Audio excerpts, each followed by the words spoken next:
hello, everyone. Welcome to Real Estate with Ryan. So excited to be with you on a Saturday. Ooh, chilly Saturday. It's that time. It's December. Hard to believe. We're in TikTok countdown mode, right? That's TikTok countdown mode to what? Christmas. Is it hard to believe?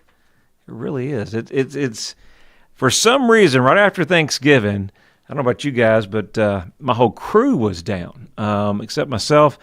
My babies were sick, and always my babies, a little bigger. I got a 3-year-old and a 9-year-old, so they're still my babies.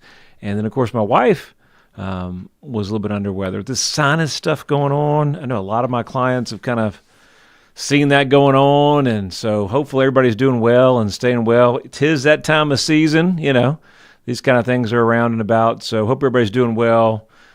Staying safe, and hope everybody had a great Thanksgiving. I know we did. Had a great time with the family. Even though we were home, couldn't see with the grandparents and the rest of the family, we did have a little quality time, and it's always good to take a few minutes back, right? Take a few minutes back to just hanging out, watching a little football, spending quality time. So I hope you guys did it well.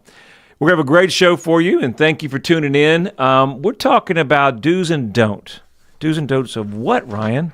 Buying vacant land. I think I've got some great clients that I was just out in Wallen yesterday. We were looking at some land. It was a gated community.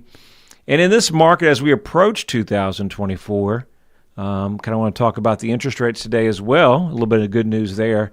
You've got to really make a decision. Are we going to look for an existing home now, or are we going to go build? And a lot of choices and a lot of selection out there is still with vacant land.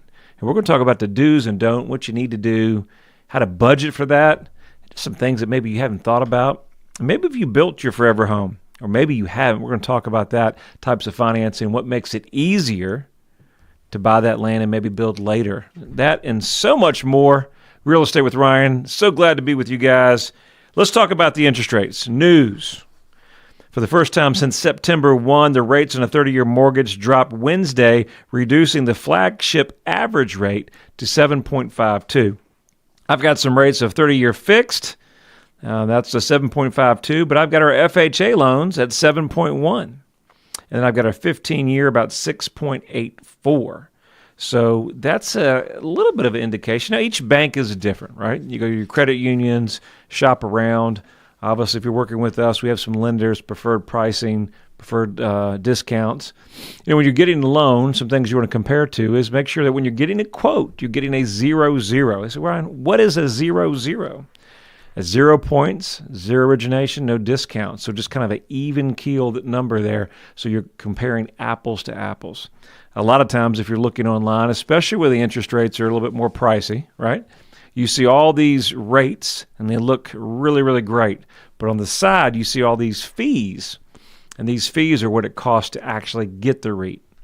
So, you know, you want to compare apples to apples. Make sure you get a 0+0 quote. And obviously a 30-year pays over 30 years, and your 15 over 15. We're always going to say 15 is the best way to go because it's going to save you a lot of money on interest, especially where the interest rates are where they're at. But sometimes that just may not be possible. So keep that in mind with your budget.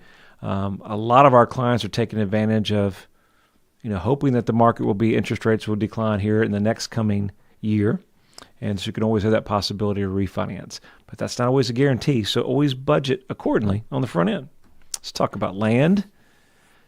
Buy some dirt. I'd sing the song, but we won't do that. We'll save you the tune here today. But always important, and as I always kid on my wife, she's always wanting to build something for some reason. We bought new construction, and now it's like I want to get my piece of land, as everybody does, right? Give me a couple acres, a little bit of privacy. Maybe if I want animals or chickens, or maybe I just want room to put my stuff. You know, maybe if I want to put my dump trailer in the back, or if I want to, you know, I want to have my garden or different things like that. Those are the advantages of having your, you know, private land there. But there's some pros and there's some cons, and we're going to cover so much of that today to help you decide. Like I said, I was with some great clients the other day, and we were in a neighborhood in Wallen. It was a gated community, and actually, I've never been in that community before, believe it or not. Probably drove by it 1,000 times, but really had a chance to walk through it. And it was beautiful. And but one of the things we're going to be talking about and working with them on are make sure that all the lots or the lands that we look at hits a checklist. We want to make sure we do our homework and make sure we're covered. So I thought this would be a great show for you, getting you in tune for if you're thinking about building next year or maybe buying the land like my great purchasers that we're working with. They may not build right away. They may hold it for the next year or two, but then they can build exactly what they're looking for because they're kind of seeing the resale market and they're not finding what they're wanting. We're always going to say this. And you say, well, Ryan, oh no, here we go. Look, you're going to want to get with an agent to start. I think it's the best move because you want to have a great team. We're going to talk about teamwork. And the great teamwork is having somebody that's working in your corner to kind of help you with this purchase. Yes, you can do it on your own. I don't doubt you could do that, but we're always better with teamwork. So getting an agent in your corner that knows about land, that can help walk you through, the do's and the don'ts. Obviously, we can get into contract negotiations and things like that, but it's so much more with land because there's the hidden unknown. And so with land, not all of them finance. So sometimes you have to get your finances in order. Sometimes you may have to pay cash. These are things that kind of come into play with land. So get with a great agent. Make sure that you have that conversation with them and talk about what your plans are. Are we going to pay cash? Are we going to get a loan? And then explore all the possibilities out there for financing land because there are a lot of possibilities. One of the biggest opportunities is we have a loan through a local lender here in town that gives you up to 15 years to make a decision if you're going to build. So that's a pretty cool deal. Think about when you have that consultation with your agent. Have an idea what you're looking for. Are we going to go in a gated community? Or we want vacant land away from neighbors? My wife says away from neighbors. You would think she's a people person, but sometimes I think, you live in a subdivision for a long time and you enjoy it. We thought we had kids and we'd have our just lots of room for them to play and stuff. And before you know it, we just ran out of yard space. And, guys, you understand. Happy wife, happy life. So I'll be building at some point soon. Not right now, but if I did, these are the things that we're going to be looking for in land. And we say the next thing would be, well, hey, think about your neighborhood or the area and values of your home. One of the biggest things that you want to watch out for, either you or your spouse wants to get into the building process. It's not cheap, but it's very affordable. And if you do your homework yourself, do a little legwork, a little DIY, right? You can save a lot of money. But when you build something, you never know. You never know when you're going to sell. You may have that job transfer. You may say, this is the last house I'm going to build. But I always tell clients when we're working with them, whether it's their first move or maybe it's their last move, you always want to just say, what if? What if I do sell, right? What if? So make sure when you're building that home or finding that land that you do some neighborhood values, you do recent sales that are comparable. If you're going to build, a 10,000 square foot house, make sure your area is going to support that. Because if not, when you get into that price range, some of our luxury properties will take a haircut because they're just not those values there. There's a certain neighborhood in Knoxville that our area that on the luxury market, there just hasn't been those sales that I'm working with a great potential client above $1 million. And so other areas have, and I'm not sure if that, as the additions and the money was spent moving forward, if that was thought. But these are things we got to think about. We say, okay, well, utilities are big. It's not a given, Ryan. Just because you're in an area or close to a subdivision or assume down the street has cable, internet, water, it does not mean the land that you're looking at will have that in. So you have to take that into account. Make sure you look at all those to have that opportunity. Very, very important. I think most people, if you're doing rural, one of the biggest challenges I think that we face, and most people are coming across from West Coast, etc., they say, well, we want land, I want space. One of the biggest things we've seen this year in 2023 is homestead. Have one little opportunity to have some chickens or some animals. But I work from home, so I work remotely. So internet is huge. And so a lot of properties that would kind of work for the customer ends up not working because you have to go, maybe something like satellite or like a HughesNet or something like that. If you're familiar with that, that's basically satellite internet. And if you have that, you'll know that it doesn't work as streamly if you're going to be on the internet for long periods of time. So these are things that you have to look at, and it does affect the value of the land. We've got more. We're going into the break. Stay with us. We'll talk more about land and do's and don't with Real Estate with Ryan. When speed matters, every second counts. Wow, that was fast. In real estate, speed is an advantage. In football, speed is crucial. In softball, speed is game-changing. If you want your home sold fast, Trust Ryan Coleman and his team at Hometown Realty for fast results. Thanks, guys. Go Big Orange. Hometown Realty is East Tennessee's #1 real estate group and a proud sponsor I'm of Ryan the Coleman Balls. with Hometown Realty. The real estate market's changing every day. You need to know your home's value in today's market. Text your home address to 290-2290 for an instant, no obligation home evaluation. That's 865-290-2290. And remember, when you're ready to sell, we have a guaranteed sale program to get you in your next home stress-free. Trust your hometown experts. We've helped thousands of people just like you. All right, we're back at it, Real Estate with Ryan. Thank you guys for tuning in. We're talking about do's and don'ts about buying land, buying a little dirt. But before I do that, I got the first section of the show started, and I got some congrats. So I'm going to get them in real quickly, and then we're going to get right back into our show. So congrats. I got some solds. 8255 Old Asheville Highway. Just closed that out. Congrats. Great clients, and super glad that we could get into a bidding war on that and got it sold. And then Indigo Lane in Sevierville, on the market for months with a previous agent. We got a hold of it, sold in less than a couple of weeks, under contract, full price. Congrats to great sellers. And actually, we had these clients that I had a chance to visit them right before the fires, and it ended up taking that property. We ended up coming and selling the land a couple of years later. So things just happen. We're glad to be there and help them and their family for that big process. New price on Harrison Springs Lane, Hardin Valley. Check that property out. Next time this radio show airs, I expect it to be under contract. Brucewood Lane, we have a new price. Nice, great building lot in West Knoxville, 210 Marie Street. New price. And then 352 Wild Orchard Way. New price there as well. New listings hitting the market. Luxury condos in Kingston, waterfront. You can't miss them. I've got 5 condos brand new. We've got 2 that are ready right now and a couple within less than 60 days. 2412 Grandview Court. It's online. Check them out at ryancoleman.org. We got all the details, walkthroughs, and we can set up your private showing. Brand new condo out in the waterfront community. 132 Sandpiper Lane in Bean Station. It is a beautiful condo. And also has a garage, really oversized. I think you could probably put 2 cars in there.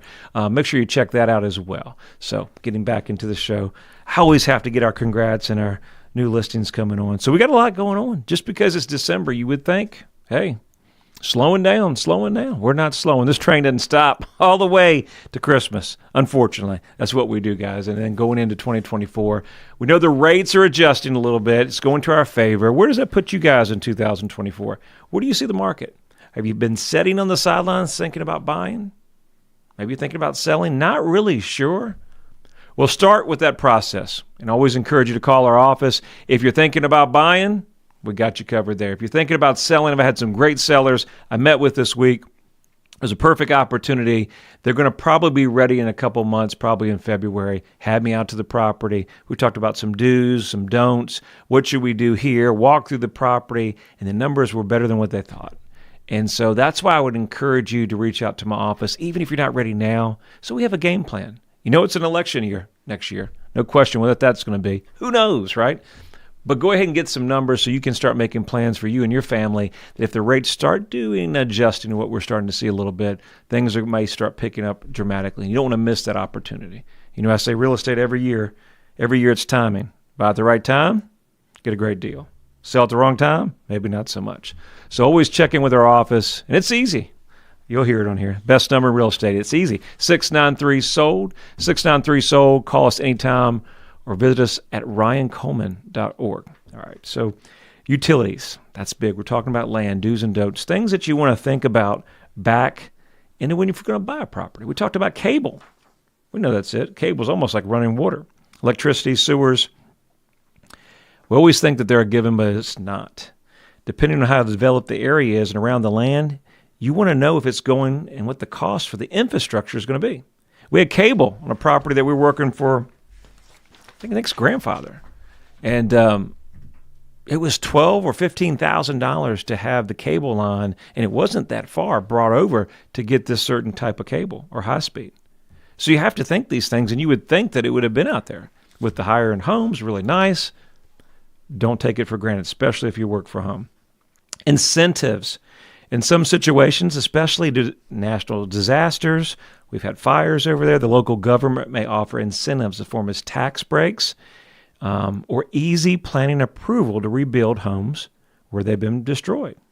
Cities in California where the wildfires have occurred, coastal towns, of course in our backyard, as we mentioned, there's certain rules and certain guidelines that you have to follow as well. We talked about financing. I'm not going to spend much time on that, but if you're going to buy, unfortunately with the market changing a little bit, banks are not friendly on loans for land. It's vacant land. It's not like a home. So expect to possibly pay cash or have a large down payment for that. One of the greater things by having a larger down payment, you have a much better chance of being pre-approved for your construction loan on the building that you want to build on, since the land will serve as collateral for your down payment, okay? You also can qualify if it's rural. We have something called USDA, which offers rural housing for certain kind of incomes and price ranges. So if you're thinking about building a property and qualifying that, it's worth to check it out, okay? Don't forget a survey. I think that's probably one of the bigger things you want to think about. So you'll want a survey to look at your property and identify the boundaries, especially if the land is in a neighborhood where it's been vacant for years. Neighbors may have encroached on the property lines intentionally or not. All right. It's best to buy land that already have a complete survey, geological study, and soil reports. Now, not always in East Tennessee we're going to find that. Sometimes we'll find surveys. We've got opportunities, though, if it doesn't have a survey, get with your agent. And sometimes we have an opportunity to look in the tax records or previous deeds of plats that will give us good instructions on maybe where an old survey was recorded or a subdivision survey that will be a good starting point. And I was kind of reviewing for the show. I think this is so true. So, this is going to be opposite from when you're buying a house. So when you buy a house, we encourage everybody to do drive-by, ride by. But not just ride by. If it's in a neighborhood or the area, get a feel. I always, we're big components of talk to your neighbors, right? Talk to your neighbors, especially if you have kiddos like we do. Any information is always helpful. And then they have community pages, right? But with land, it may be different. Let me tell you why. You're not going to really want to speak to neighbors ideally regarding your plans, because when you're looking to buy a home, they may oppose your future dream home. It may be that this land has been there for a while, and it's not uncommon for neighbors who are having used raw land near their home to get upset with the status quo. And ideally, they could end up being a petition if you have to, change zonings, apply for a building permit, and end up gathering information against you. I know that's not what you want to hear, but you really have to think about that if you're buying land or having that opportunity to where you're going to do something. Maybe not everybody's for it. Now, I know some areas in the rural counties, they're not wanting growth, and they're fighting it as much as they can. So keep that in mind. Use your caution, use your discernment there to think about what information you're gathering. But not everybody's for the growth, especially when you get to certain parts of the county that they want to keep it rural, and rightfully so in some of those areas. But the inevitable, people are growing, it's going west, it's happening. But keep that in mind. I thought that was a good tip there. Don't assume you can have your property rezoned. Now, I can tell you that I've got a property right now, and we're working on one. I'm working on an offer. It's a great client in Knoxville, out there in the Powell area. And this particular property is really ideally commercial, but it's zoned residential. Everything makes sense for commercial, but we haven't taken the steps to do that. We've made the preliminary steps covering your local zoning municipalities, but there's a process. You got to go in front of the board. You got to do this, got to do that, and of course they have to approve it, and they usually let all the neighbors, right, know what's going on, and then you petition for the rezoning. So that's why not everybody's going to be for you. So the less people that oppose it is good for you. But don't assume that you could buy a property and it's automatically going to be converted from, like, let's say, residential to commercial. There's several steps that you need to take. And what I would encourage you to do is, if you have a question about rezoning on a property like that, which is, let's say that you needed to go commercial or you wouldn't buy it, you need to stipulate it in the contract. You need to allow the seller or you, which would probably be the seller because they still own the property, to have to go in front of the board or zoning. And that may take a minute, but with the right agent, right negotiation, and seller, you can work these things out. Is it worth it to buy vacant land? At the end game, it's your forever home. And, something about having that land, that privacy, that it's hard to find. They don't make any more of it, right? So I think land is definitely a good investment. But do your homework. Look what your pricing is per acre. Get with our office. We'll give you numbers on acreage. Acreage is different. You can't do it just by the acreage. It really determines where you have to go by and visit the property. Hope you've enjoyed the show. Enjoyed spending time with you. We'll see you next week. Have a good weekend.